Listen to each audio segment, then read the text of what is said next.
These days, more than ever, everyone consumes movies. They are accessible, they are at your fingertips, and it's a very different thing than back in the days. Like you need to, let's say, you were young and broke. You need to get your parents to give you a fiver to go to the cinema, and then you need to find someone to go with because most people wouldn't go by themselves. Now it's very different for the young generation. They don't know what to do. Let's say this evening, let's say they're not watching this podcast and they are looking for an alternative.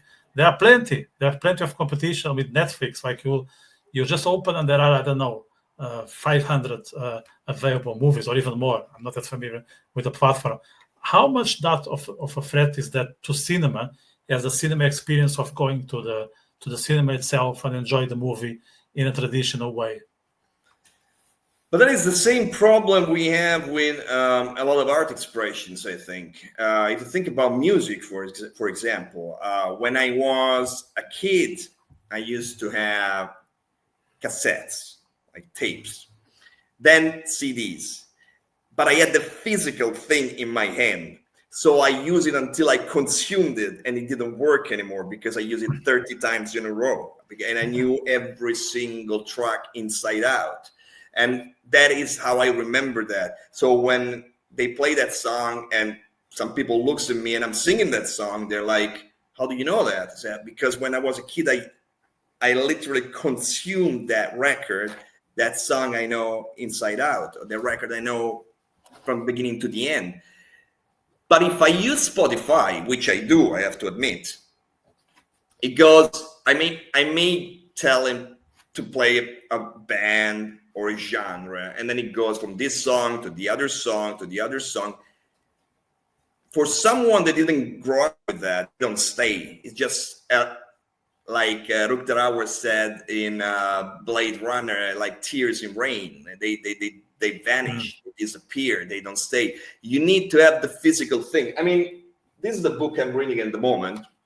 But if I had the ebook, I don't think it would be the same thing. I need to have the paper, to touch it, to see, to bump it, to run into it. So I know, okay, I can read that. I have that,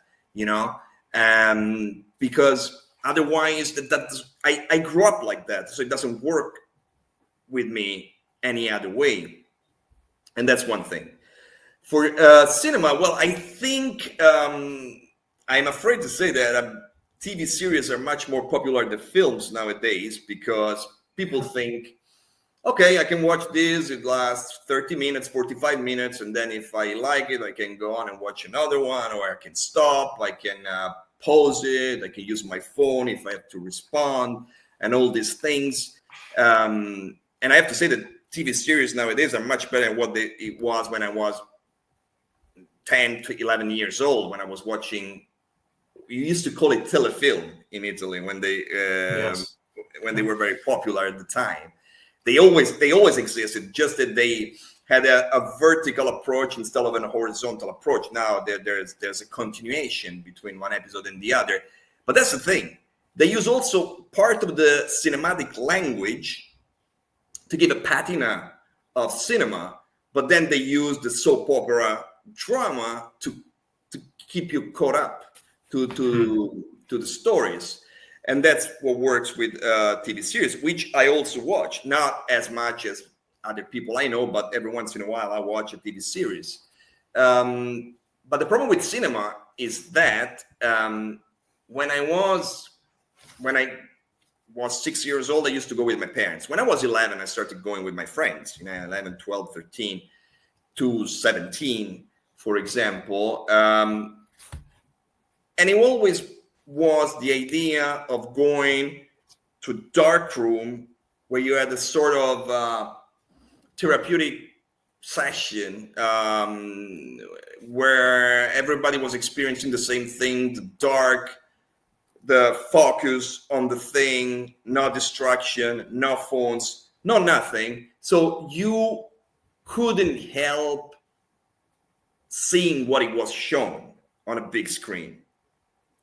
That was the experience. And then you had to comment it when you went when you went outside, that when the movie was finished, you had to debate the things with other people, sometimes with your friends, sometimes with people you didn't know. The last time I experienced something like that, and I was very happy, was it 2 years ago or 3 years ago? When I went to watch Oppenheimer, that I saw people outside the cinema discussing the movie, and I was like, "Oh, that reminds me of when I was a kid." I haven't What seen age this. were those people? Age 35, mid 30s. Yeah, because I couldn't imagine the youngsters doing it. They'll be on No, their phones. Yeah. no, but they grew up.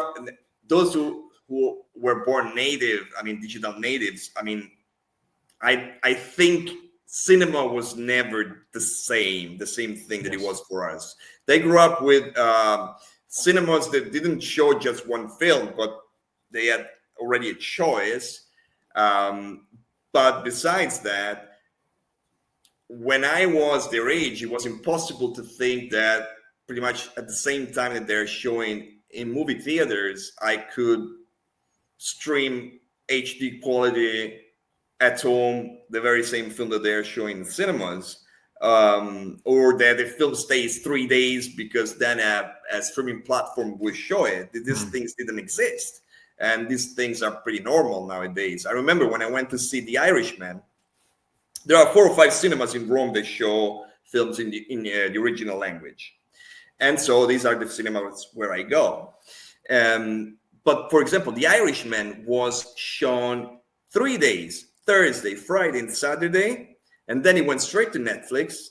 And then I booked for Saturday, so I managed to watch it, but it felt like you're running after something that is drifting away. I mean, it's a completely different thing. I mean, when I was 6, films could stay 6 months up to a year in movie theaters, so you didn't have to rush. I mean, I want to watch this film. I cannot go this week. I will go next week, or we go next month. I can still watch it. Now it's basically impossible. Again, Blade Runner thing, Tears in Rain, because they arrive, they disappear, and you don't even notice that they were there. That is the problem, because it's not that there are not good films. There are, but the way they can impact, that has changed a lot, because the distribution system has changed a lot. So I think that is the problem.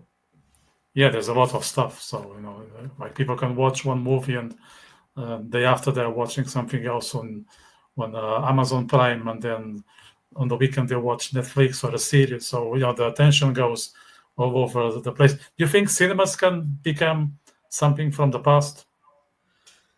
Well, I think cinema will become something that goes towards theater in this sense.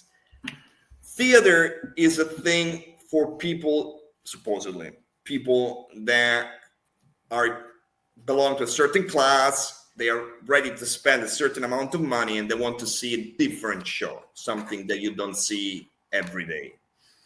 And cinema could become something like that, like only those who are interested in watching that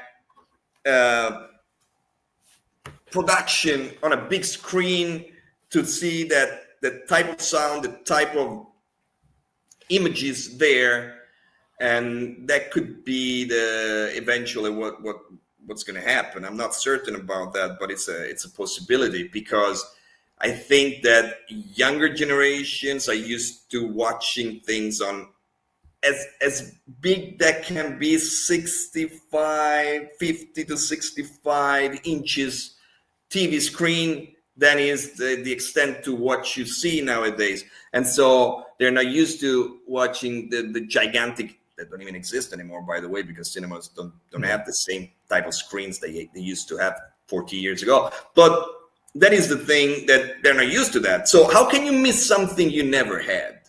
Yes. I mean, I can miss something I had. I can miss, grunge. I can miss a certain type of thrash metal, but because I lived it.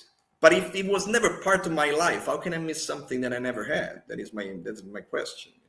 Yeah, 100%. And I think the other aspect is people are not going out as we were when both of us we're in our 20s, let's say, or even 30s, because nowadays there is so much entertainment that you can have it at home, you can even interact with others, like using WhatsApp groups and having video calls. So the necessity to be out to be in touch with people is not that present. Of course, I'm not suggesting that the digital is a replacement, but it's somehow, or in one shape or form, it can substitute, let's say, certain days. Let's say the weather is crap or people are tired. So you know what? We just speak like this and that's it. And even to let's say, before you would go to the cinema on a date, that is not the case anymore. People even arrange dates on Netflix. That's even a thing on dates on Netflix. We all know that. Does it mean in Tinder and places like that?